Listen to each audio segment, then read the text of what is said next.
Fly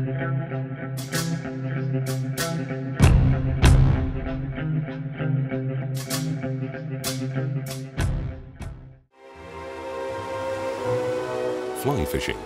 Fishing with a long tradition. The first literary reference to fishing with an artificial fly dates from as far back as ancient Rome. Then as now, it may have been the surrounding countryside, the beauty of flowing water, or the diversity of nature which tempted fishermen to spend time on the banks of our rivers and lakes.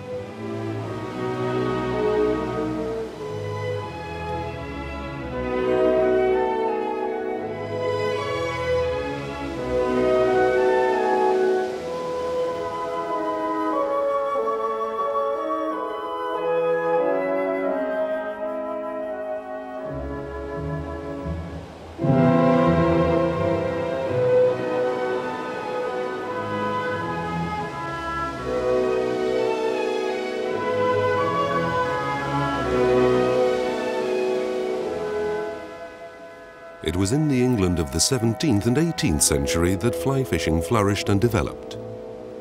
New imaginative flies and casting techniques were designed, which have remained part of a fly fisherman's repertoire until the present day.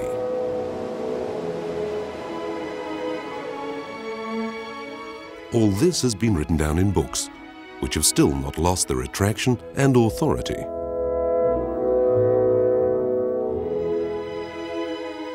Rods were made of solid oak, but proved to be very immobile. Later, bamboo and lighter woods were given preference. The three-part rods were trimmed at both ends with ornately wrought metalwork. The reel, careful intarsia work. The casing, made in one piece.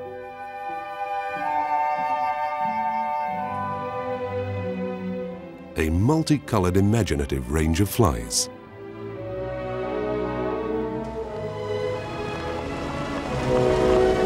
Today, locations are reached by four-wheel drive vehicles, and most rods are made of carbon fiber rather than wood.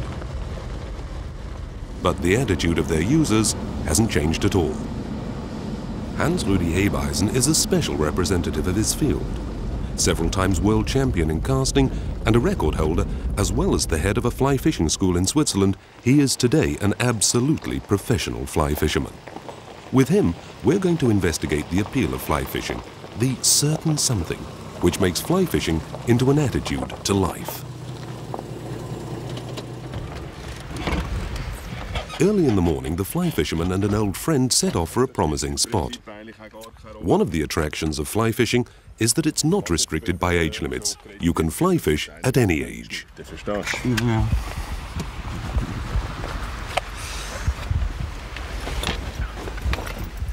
One important item of clothing is a waistcoat. A number of pockets of different sizes provide room for various utensils, which are of essential importance in fly fishing, such as the fly tin, fat to grease the fly, pliers to crush the barb, knives and so on. Nimmst du die da? He? Ja. Ja.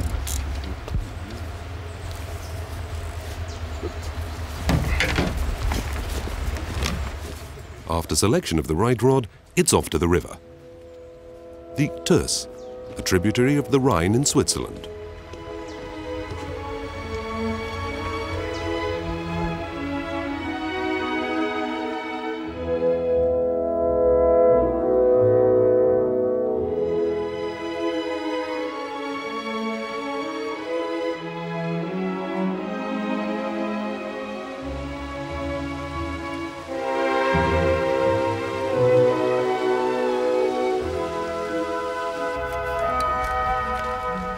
The fly is certainly the most elementary part of fly fishing.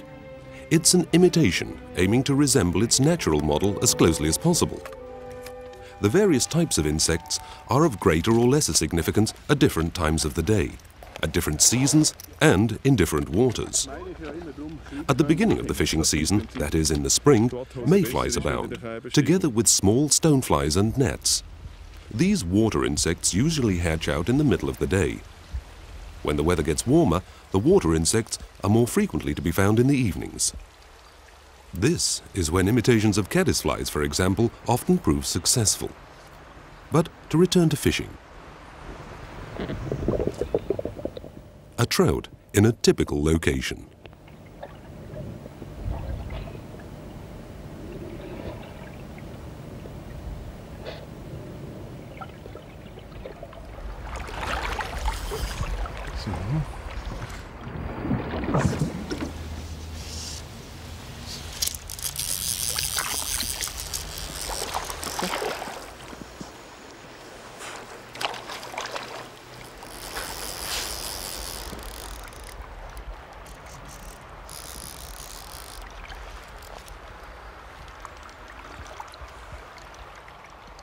This trout is not of the required size.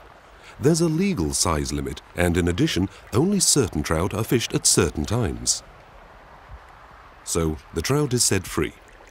The hook is carefully removed, then the trout is held with its head against the current for a few seconds until it's recovered from the reeling and can leave the fly fisherman's hand on its own.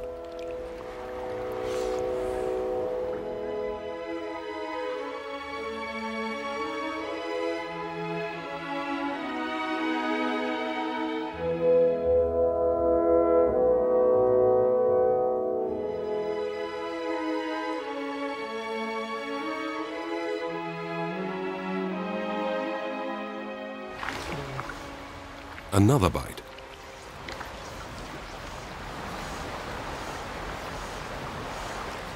This time it's a chub. It's one of the silver-scaled fish family and lives in company in the upper layers of still or running water. It has a particular liking for the areas near the banks where the water is shallower. But this fish is not of special significance for the fly fisherman.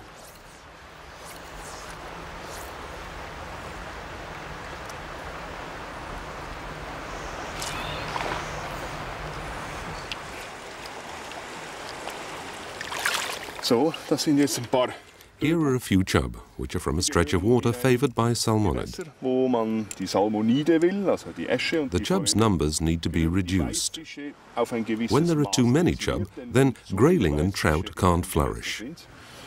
Dann gehen die Eschen und die Forellen weg und das gehört halt auch zur Hege. It's und all part of water management and the duty of all fly fishermen to enforce it. solche Hegefänge zu betreiben, abgesehen davon, dass man Apart from which, they make good eating. gut essen kann.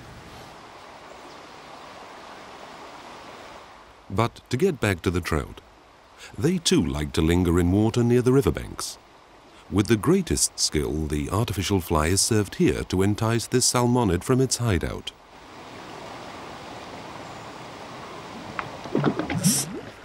And it worked. A beautiful brown trout has pounced on the fly. The preliminary reeling follows, a battle which the fly fisherman doesn't necessarily win. But in this case, his greater experience prevails.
Some of the day's trout, which were of the right size, are now being cooked over the campfire near the river. After gutting, they're stuffed with onions, parsley, and a knob of butter.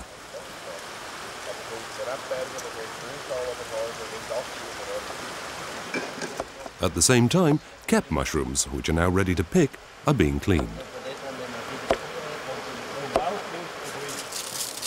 For fish, the right seasoning is essential.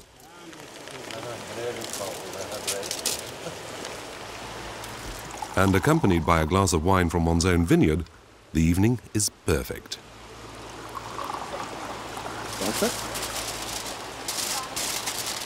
The trout is now carefully wrapped in aluminium foil and placed on the low fire to cook for about 20 minutes.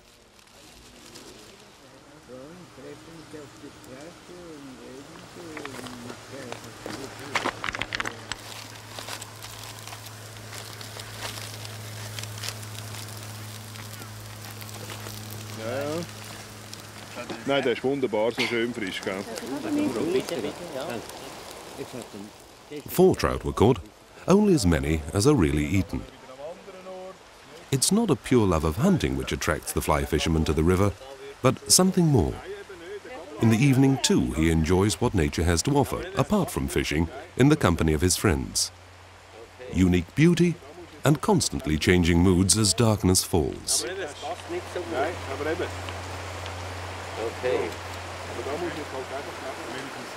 After supper, another campfire and a few tales from an eventful life of fishing.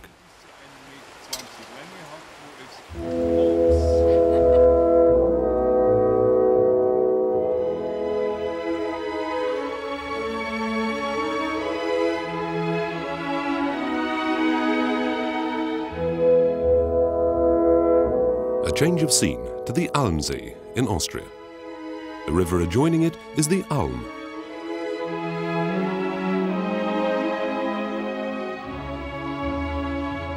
The Alm is a favoured salmonid habitat. This means it's home of grayling, brown and rainbow trout.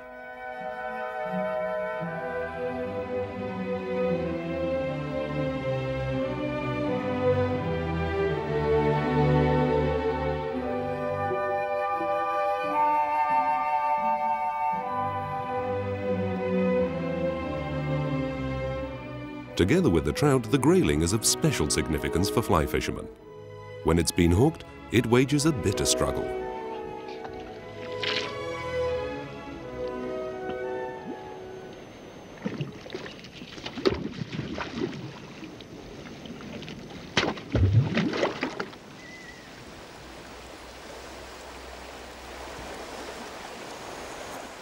The grayling is not alone. This sensitive fish likes places near protected rocks and stones. Good grayling locations are frequently bays where flat ground drops into the deep. Come on. The grayling needs more oxygen than the trout.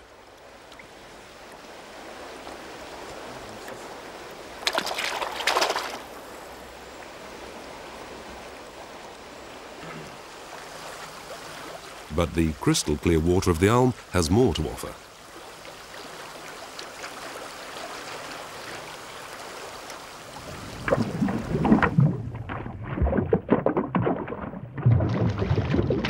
A beautiful rainbow trout is approaching the fisherman.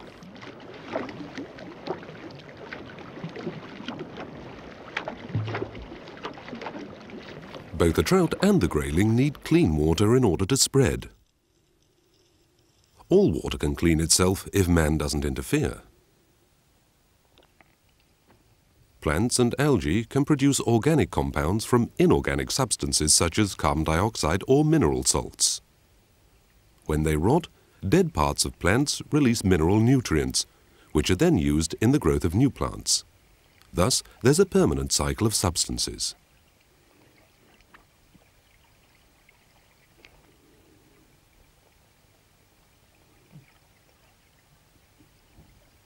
Every river has some particularly large trout in special corners, and the next day is destined to produce a capital catch.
The day was successful.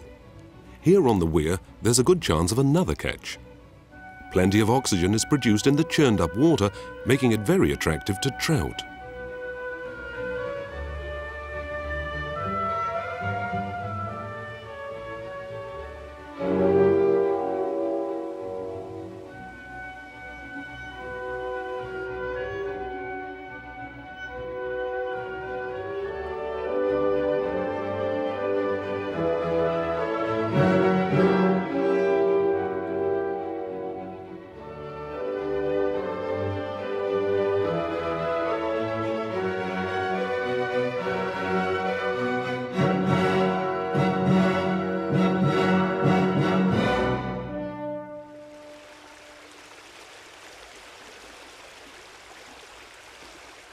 Back to Switzerland, where like-minded people are to be found again.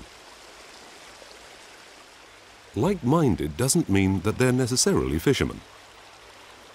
Their attitude to life is the link, their attitude to nature. And this means living with nature, not just alongside it, not only taking from it, but helping to keep its balance. This is an attitude to life.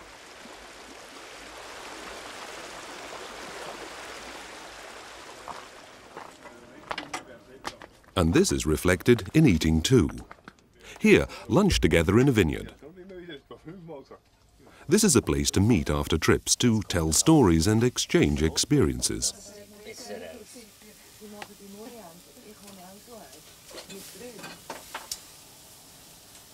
Home-reared meat and homegrown vegetables are a special delicacy.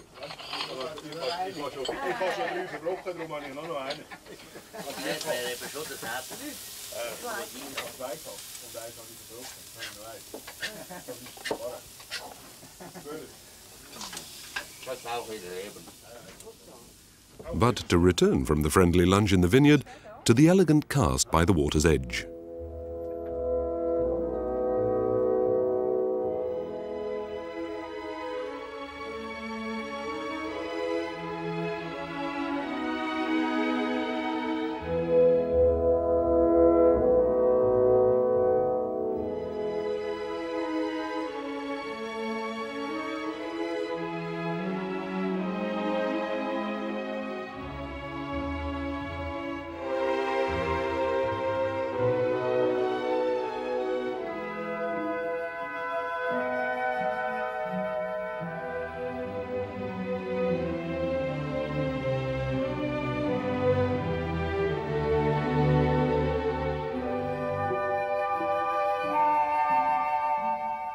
The free program above water level is followed by the compulsory one below. Every fly fisherman has to have a basic knowledge of the biology of freshwater insects, for only when you can identify larvae and flies can you choose the right artificial fly for your line. In addition, insect larvae are an indication of the quality of water and the fish to be found there. Here's the larva of a stonefly. They, like most larvae, are found under stones, or as in this case, under old wood. Stonefly larvae have a high oxygen requirement and are very sensitive to water pollution. So they live in clean-flowing water, rich in oxygen. Depending on size, their development from egg to fully grown insect takes from 1 to 3 years. The larva of the mayfly is also an indication of good water quality. And in Europe, this fly, which is of greatest interest to fly fishermen, boasts over 200 species. The larvae are mostly vegetarian, living off the algae covering stones and water plants and off organic mud particles. Caddisfly larvae are found in flowing and still water. About 50% of caddisflies inhabit the salmonid region, and where they live, water is of top quality. The larvae adjust to environmental factors, a large amount of oxygen and strong currents with flat caddis cases or with nets and safety threads like the free-living larvae here. Gnats are a very important link in the food chain in our waters. As water insects, they live through various stages of development. The larva stage is shown here. The total number of gnat species is estimated to be at about 80,000, a quantity in face of which even experts capitulate. The larva of the dronefly is not of major importance for fly fishermen. It lives in mud, sand, and among leaves in the parts of the stream with a slow-flowing current. It's an indication of good water quality, like the larva already mentioned. But so much for the theory. Practice is much more attractive.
The perfect fly fisherman must also be able to make the flies which he needs.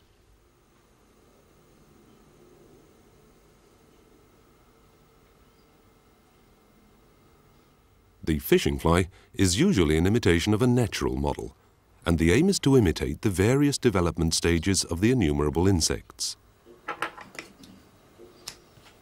Examples are the larva, or the freshly hatched insect, or the insect laying eggs, or the dying insect on the surface of the water. But it need not always be an insect which really exists. Imagination knows no bounds. Utensils alone leave nothing to be desired. There's gold or silver tinsel, coloured silk or wool, feathers from a wide range of birds, the neck feathers from the most brightly coloured cocks, highly exotic animal furs, an endless variety of material.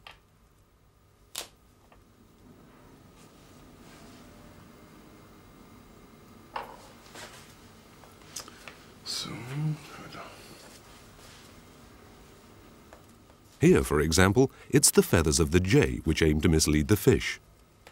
The jay population has risen above the normal level in many areas, and man is ensuring a natural balance by reducing the number of jays, and this is the source of the fly fisherman's material. In America, there are even farms specializing in breeding cocks for their feathers to make artificial flies. The fly fisherman differentiates between dry and wet flies. The dry fly has to swim on the surface and thus imitate a female fly laying eggs or a dying insect. The wet fly is designed to sink and stay below water level. It represents a larva on the river bed or rising to the surface. A third type of artificial fly is the streamer, which is seen here. When a streamer is made, there is a little imitation of reality, and imagination has free rein. The streamer is significantly larger than the wet or dry fly and is more suitable for bigger fish such as salmon, pike or zander. Fly making is just as much part of fly fishing as a rod or a tapered line. In the winter months in particular, when fishermen can't get out so much, it's one way for them to continue to pursue their hobby.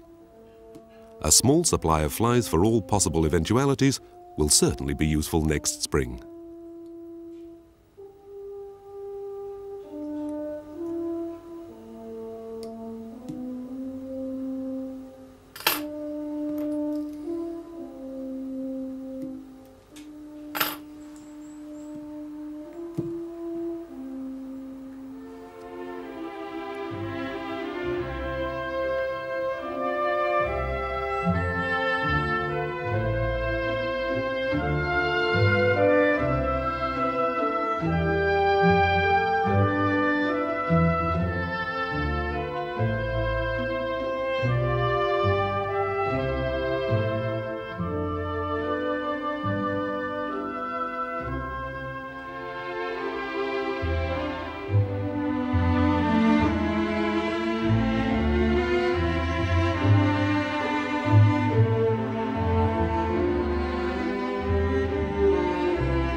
One last evening impression.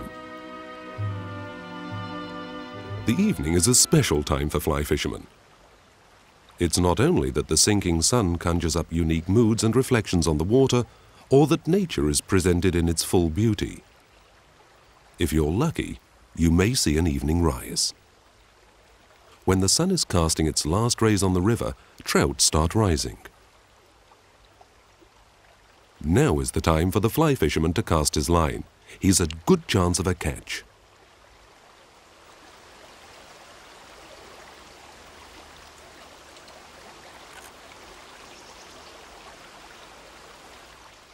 But a catch is not the most important thing. It's more the feeling of harmony with Mother Nature and of dialogue with her. It's giving and taking. The fly fisherman has a great responsibility to bear.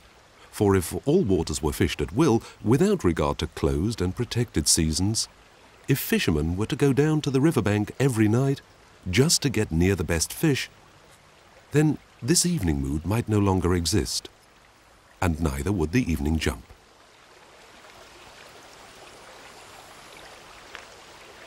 A fly fisherman doesn't only live with nature, but if he's a professional, he becomes part of nature. For him, fly fishing is an attitude to life.